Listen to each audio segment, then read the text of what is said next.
जो भाजपा राम के रास्ते पर चलने की बात करती है, उनके सांसदों के मुंह से इस प्रकार के शब्दों का आना, ये नाथूराम के रास्ते पे चलने वाले लोग, मन में नाथूराम है, जुबान पे राम। इस क्षेत्र की सड़कों को उनके गालों के जैसे बनाऊंगा।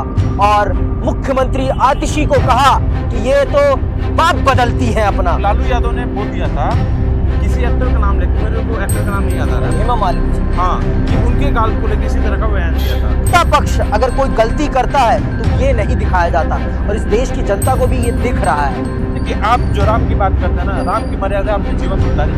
हिंदू धर्म की बात करते हैं ना, उस हिंदू धर्म को समझिए और अपने जीवन में उतारिए हिंदू धर्म। दिल्ली में विधानसभा चुनाव का बिगुल बज चुका है और अब माहौल गर्म हो रहा है। आज आप देख रहे हैं कि दिन प्रतिदिन भाषा का स्तर गिरता जा रहा है। पूर्व सांसद रमेश विदुड़ी ने प्रियंका गांधी को कहा अपशब्द। उन्होंने कहा कि मैं अपने क्षेत्र की सड़कों को उनके गालों के जैसे बनाऊंगा, और मुख्यमंत्री आतिशी को कहा कि ये तो बात बदलती है अपना। तो आप आइए चर्चा करते हैं और जानते हैं कि इस विषय पर हमारे देश की जनता और सामान्य लोग, राजनीतिक विशेषज्ञ क्या सोचते हैं। आज मेरे साथ हैं उज्जवल, जो कि एक अधिवक्ता भी हैं और बहुत लंबे समय से दिल्ली के चुनाव पर कवरेज कर रहे हैं। तो आइए बात करते हैं और जानते हैं कि वो इस पर क्या सोचते हैं विशेष तौर पर। तो उज्जवल, आप क्या सोचते हैं, जो भाजपा राम के रास्ते पर चलने की बात करती है, उनके सांसदों के मुंह से इस प्रकार के शब्दों का आना और देश की राजनीति को एक नफरत की राजनीति में तब्दील करना, क्या सही लगता है आपको? देखिए, जो आपने बताया कि ये राम के रास्ते पे चलते हैं, आपने ये बात गलत बोला। ये नाथूराम के रास्ते पे चलने वाले लोग, मन में नाथूराम है, जुबान पे राम है, ये बात है। और ये चीज बार बार सामने आई है।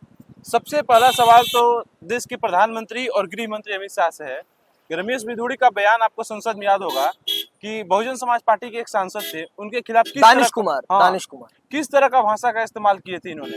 उसके बावजूद आप दिल्ली विधानसभा चुनाव में इनको फिर से टिकट दे रहे हो। और इनकी हिम्मत कैसे हुई कि किसी भी महिला सांसद पे इस तरह का भाषा का उपयोग करना। और सबसे बड़ा सवाल इस देश की मीडिया से भी है। आप देखेंगे कि पिछले यूपीए के समय एक बार लालू यादव ने बोल दिया था, किसी एक्टर का नाम लेके, मेरे को एक्टर का नाम नहीं याद आ रहा है, हेमा मालिनी जी, हाँ, कि उनके गाल को लेके इसी तरह का बयान दिया था। उस समय पूरे मीडिया ने लालू यादव को अड़े हाथ लिया था, लेकिन इस पर खामोश है मीडिया। तो सबसे बड़ा सवाल इस देश की मीडिया से भी है कि आप जब बीजेपी के सांसद या फिर एमएलए जो खड़े हुए हैं, वो इस तरह का भाषा का उपयोग करते हैं, तो आप क्यों नहीं सवाल करते हो? उतने कड़े सवाल कहाँ गायब हो जाते हैं आपके? जिस तरह के सवाल आप लालू यादव से भी सवाल करो, आप हर किसी सवाल से सवाल करो, लेकिन बीजेपी के मेंबर जहाँ पे आते हैं उनसे सवाल करने को ये लोग भूल जाते हैं। देखिए, ये तो मैं नहीं कहूंगा, लेकिन ये सच है कि जितनी प्रखरता से विपक्ष को दिखाया जाता है भारतीय मीडिया में, उतनी प्रखरता से आप सत्ता पक्ष अगर कोई गलती करता है तो ये नहीं दिखाया जाता, और इस देश की जनता को भी ये दिख रहा है। इसमें कहीं कोई छुपाने वाली बात नहीं है, लेकिन हमारे देश की जनता को खुद ये चयन करना है, क्योंकि उनके हाथ में है कि उनको अपनी सरकार कैसी चाहिए। मर्यादित सरकार चाहिए या अमर्यादित सरकार चाहिए, जो महिलाओं का सम्मान करती हो वो सरकार चाहिए, या फिर जो महिलाओं के गाल को सड़कों जैसा बनाने का काम करने की बात करती है वो सरकार चाहिए। तो एक सवाल तो ये भी बनता है कि एक तरफ प्रधानमंत्री जी महिला सम्मान की बात करते हैं, महिलाओं को पैसे देने की बात करते हैं, महिलाओं के सशक्तिकरण की बात करते हैं, और वहीं उनके पूर्व सांसद और टिकटधारी विदुड़ी जी कहते हैं कि महिलाओं के गाल जैसे मैं सड़कें बनाऊंगा। इस पर आप क्या कहेंगे? इस तरह का बयान कोई भाजपा की तरफ से नया बयान नहीं आया होगा। आपको बढ़िया से याद होगा कि एक समय बोला गया 50 करोड़ की गर्लफ्रेंड, सोनिया गांधी को लेकर बोला गया था, विधवा महिलाओं को लेकर विधवा होने पे कमेंट किया गया था। तो ये उनके चरित्र को दिखाता है। जरूरी ये है ना कि आप जो राम की बात करते हैं ना, राम की मर्यादा अपने जीवन में उतारिए।